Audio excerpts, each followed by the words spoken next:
আমি মৌমাছির কাছে মেসেজ দিলাম, সিক্রেট মেসেজ, আনিত্তাখিদি মিনাল জিবালি বুয়ুতা, তোমরা পাহাড়ের মধ্যে তোমাদের বাড়ি বানাও, মৌচাক বানাও।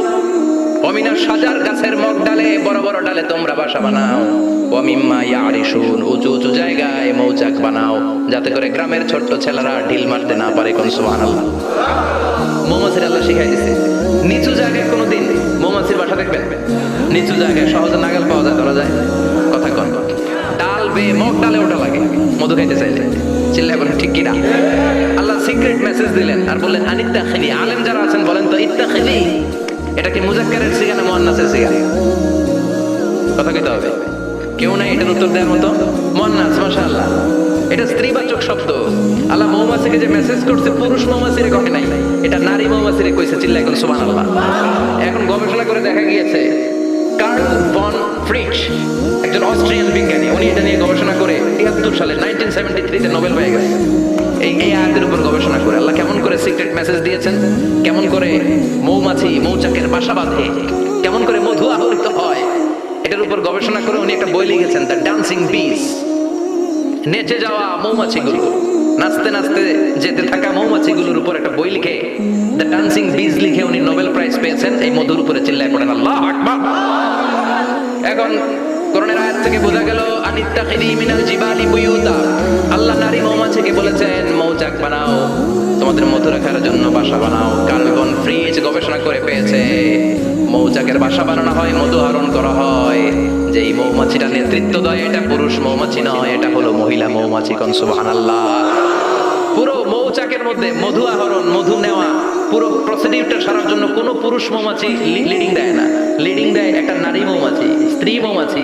এজন্য ইত্তাখিদ, ম্যাসকুলিন জেন্ডার ইউজ না করে আল্লাহ বলেছেন ইত্তাখিদি। নারী মৌমাছিকে আল্লাহ অ্যাড্রেস করে বলেছেন যাও মৌচাক বানাও আর এটার মধ্যে মধু আহরণ করো। চিল্লায় পড়েন আল্লাহু আকবার। আল্লাহ বললেন ইত্তাখিদি মিনাল জিবালি বুয়ুতা, পাহাড়ের মধ্যে ঘর বানাও, মিনাস সাজার গাছের বড় ডালের মধ্যে ঘর বানাও, ওয়া মিম্মা ইয়ারিশুন, উঁচু উঁচু জায়গায় ঘর বানাও। উনি গবেষণা করে পেয়েছেন এই মধুর মধ্যে অসাধারণ কিছু ন্যাচারাল অ্যান্টিসেপটিক আছে। কি আছে? Natural antiseptic. এটার নাম হচ্ছে প্রপিলিস। প্রপিলিস নামে একটা লিকুইড পাওয়া যায় মৌচাকের মধ্যে। এটা কাটা জায়গায় লাগা দিলে স্যাভলন, ডেটল কিছু লাগানো লাগবে না। ওই প্রপিলিসের কারণে আপনার কাটা জায়গা এমনি শুকিয়ে যাবে। সুবহানাল্লাহ পড়েন। দ্বিতীয় বিশ্বযুদ্ধে রাশিয়ান যত সৈনিকরা যুদ্ধে আহত হতো, ওরা আলাদা করে অ্যান্টিসেপটিক খাইতো না, ওরা মধু আইনা লাগাই দিত আর সুস্থ হয়ে যেত। সুবহানাল্লাহ পড়েন।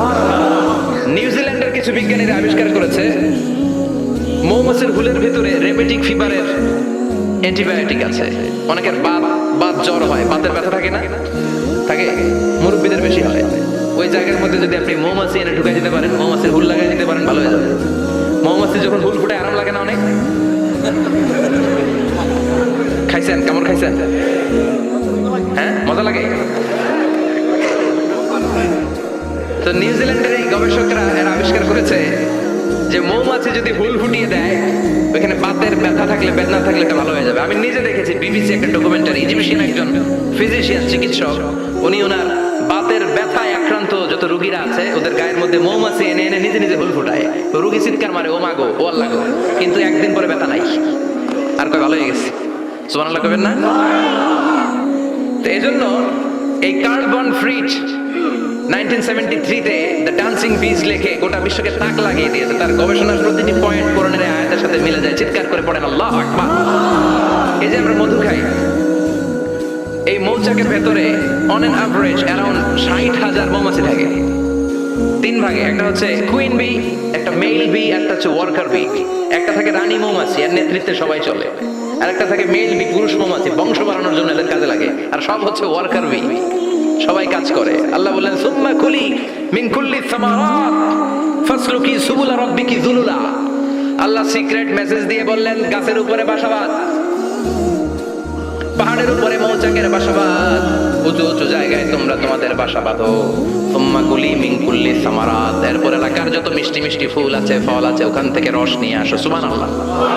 পুষ্প রস সংগ্রহ করে মধুগুলো, এটার বলে sweet nectar. They collect the sweet nectar from the flowers. এবং মধুর মধ্যে এত চমৎকার জিনিস থাকার কারণ হচ্ছে মৌমাছিগুলো ওই এলাকার সব ধরনের ফুল, ভালো ভালো সুগন্ধযুক্ত ফুল ফল থেকে রস নিয়ে আসে। তো ওই গাছগুলোর মধ্যে বনাজি গাছ আছে না নাই? ঔষধ ঔষধি গাছ আছে না নাই? এজন্য মধুরে বলা হয় সব রোগের ঔষধ। যত বনাজি ঔষধি গাছের নির্যাস আর পুষ্পরস আছে সব আল্লাহ মধুর ভিতরে ঢুকায়া মধুকে আল্লাহ ন্যাচারাল ভ্যাকসিন বানিয়ে দিয়েছেন। চিল্লায় পড়ে আল্লাহু আকবার।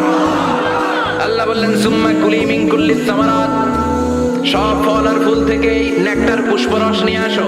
ফাসলুকি সুবুলা রাব্বিকি যুলুলা, যেমন যেমন গিয়েছিলা পথ চিনায় আবার ফিরে আসো। ইয়াখরুজু মিন বুতুনিহা শারাব, এরপর তাদের পেট থেকে বের হয় শারাব। মুখতালিফুন আলওয়ানু, এক একটা মধুর কালার হয়ে যায় এক এক রকম। কোন সুবহানাল্লাহ। সরষে ফুলের মধু একটু সাদা সাদা হয় না? আমি হচ্ছে মধু খাওয়ার পোক। আমি দেশে বিদেশে যেখানে গিয়েছি ফ্রেশ হানি আমি অনেক খুঁজেছি। ইয়ামানি একটা মধু পাওয়া যায়, ইয়ামানের সাওয়াহিলি এলাকায়, পাহাড়ি এলাকায়, একেবারে কুচকুচে কালো। আবার অনেক মধু আছে কিছুটা খয়েরি এবং হলুদ বর্ণের। কিন্তু সরষে ফুলের যে মধুটা এটা অনেকটা সাদা। এই পুষ্পরস নিয়ে মৌমাছিগুলো মৌচাকের মধ্যে ঢেলে দেয় না, এগুলো খেয়ে ফেলে। প্রত্যেকটা মৌমাছির পেটের ভেতরে আল্লাহ দুইটা করে স্টোমাক দিয়েছে, পাকস্থলী। সুবহানাল্লাহ পড়ে। এটাই Karl von Frisch the dancing bees বইয়ের মধ্যে লিখেছে গবেষণায়, যে দুইটা পাকস্থলী। একটা পাকস্থলী দিয়ে মৌমাছি খায়, নিজে খেয়ে বাঁচে। আরেকটা পাকস্থলী দিয়ে এই ফ্লাওয়ার নেকটার পুষ্প রস সংগ্রহ করে ওই পাকস্থলীতে রাখে। ওই পাকস্থলীর ভেতরে আল্লাহ একটা ন্যাচারাল এনজাইম দিয়েছে। ওই এনজাইমের সাথে ওই পুষ্প রসটা মিক্সড হয়। তারপরে আরেকটা টিউব আছে, ওই টিউব দিয়ে মৌমাছি যে সে বাসার মধ্যে মৌমাছির যে সেখানে সাপ্লাই করে দিয়ে আসে, মধু ঢুকিয়ে দিয়ে আসে। চিল্লায় পড়েন সুবহানাল্লাহ। তার মানে বিষয়টা এমন না ফুলের রস নিয়ে মৌচাকে দিয়ে আসলো, ফুলের রস সে নেয়, তার স্পেশাল একটা স্টোমাকের মধ্যে ঢুকায়, সেখানে এনজাইম দিয়ে পাচক রস দিয়ে আল্লাহ এটাকে সমৃদ্ধ করে দেয়। তারপর আলাদা একটা নল দিয়ে টিউব দিয়ে মৌচাকের ভেতরে ঢুকিয়ে দেয়। কোন সুবহানাল্লাহ। কি অসাধারণ পদ্ধতিতে আল্লাহ মধু বানালেন। আর কি সুন্দর মধু হাতের মধ্যে লয়া জিব্বা দিয়ে সাটে আর গান গায়, মধু হই হই বিশা বাইলা। আছে না নাই? আল্লাহ শুকরিয়া নাই? মধু খায় আর গান গায়, মধু হই হই বিশা বাইলা, অনহারনে ভালোবাসার দাম নদিলা। আছে না নাই? ডাকাইতে মধু খেয়ে শুকরিয়া করতে হবে কার? বসো, চিৎকার করে বলেন শুকরিয়া করতে হবে কার? আল্লাহ বললেন ইয়াখরুজু মিন বুতুনিহা, এটা মধু সরাসরি চলে আসে না, ওর পেট থেকে বের হয়। মুখতালিফুন আলওয়ানুহু, বিভিন্ন রঙের মধু। আছে না নাই? ব্ল্যাক কালারের মধু হয়, হোয়াইট হানি হয়, অর্গানিক হানি হয়, ক্রিমড হানি হয়। কত ধরনের মধু যে আল্লাহ পৃথিবীতে রেখেছে তার ইয়ত্তা নাই। এরপর আল্লাহ বললেন ফিহি শিফাউন লিন্নাস, মধুর ভিতরে শিফা দিয়েছে কে? এজন্য বিশ্বনবীর খাদ্য তালিকার মধ্যে মধু আছে না নাই? বিশ্বনবী সুগন্ধযুক্তওয়ালা মধু খেতেন, দুর্গন্ধযুক্তওয়ালা কোনো মধু মুখে নিতেন না। সুবহানাল্লাহ। বিশ্বনবীর জামানায় মাগাফির নামে একটা মধু ছিল, দুর্গন্ধযুক্ত। এটা কখনো বিশ্বনবী মুখে নিতে চাইতেন না। সুগন্ধযুক্ত মধু সবসময় বিশ্বনবী খেতেন। বিশ্বনবীর স্ত্রীরা সুগন্ধিযুক্ত মধু বোতলের মধ্যে প্রিজার্ভ করে রাখতেন বিশ্বনবীকে দেওয়ার জন্য। কোরআনে দুইটা জিনিসের ক্ষেত্রে আল্লাহ শিফা যোগ করেছেন, যে দুইটা জিনিসের সাথে সম্পৃক্ত হলে শিফা। এক হচ্ছে কোরআন পড়লে শিফা, ওয়ানুনাজ্জিলু মিনাল কুরআনি মা হুয়া। আবার কোরআনে এই আয়াতের ক্ষেত্রে বলা হয়েছে শিফা ফিহি শিফাউন লিন্নাস। এজন্য সাইয়েদনা ইবনে মাসউদ এই উম্মাহকে উদ্দেশ্য করে বলেছেন আলাইকুম বিশিফাইন, তোমাদের উচিত দুইটা জিনিস থেকে শিফা নেওয়া। এক হলো কোরআন, দুই হলো আসাল মানে মধু। কোন সুবহানাল্লাহ। কোরআন তেলাওয়াত করলে অসুস্থরে সুস্থ করে দেয় কে? সূরা ফাতিহা তেলাওয়াত করলে অসুস্থকে সুস্থ বানিয়ে দেয় কে? আবার মধু খেলে সুস্থ বানিয়ে দেয় কে? মধু খেয়ে প্রশংসা করবেন কার? নাকি মধু হই হই বিশা বাইলা বলবেন এগুলো কখনো? খাঁটি মধু খেতে হবে। খাঁটি মধু চেনার উপায় হচ্ছে এটাতে পিঁপড়া জমে না, এটা ফ্রিজে রাখলে জমাট বাঁধে না, এটাতে দুর্গন্ধ হয় না। এক গ্লাস পানির মধ্যে এক ড্রপ মধু ছেড়ে দিলে এটা পানির সাথে না মিশে একেবারে নিচে চলে যায়। খাঁটি মধু খেতে হবে। তাহলে ফিহি শিফাউন লিন্নাস। কত কিছু দিয়ে আল্লাহ এটাকে সমৃদ্ধ করেছেন। এটার মধ্যে গ্লুকোজ আছে, এটার মধ্যে সুক্রোজ আছে, ফ্রুক্টোজ আছে, প্রোটিন আছে, মিনারেলস আছে, ক্যালসিয়াম আছে, ভিটামিন আছে। খাইলে শরীর গরম হয়ে যায়। সুবহানাল্লাহ। এজন্য শীতকালে বেশি বেশি খাবেন, জাম্পার লাগবে না। শীতকালে মধু খেয়ে রাত্রে বেলায় বের হবেন, আর মাফলার পেঁচিয়ে বেরোয়া লাগবে না। সুবহানাল্লাহ পড়েন।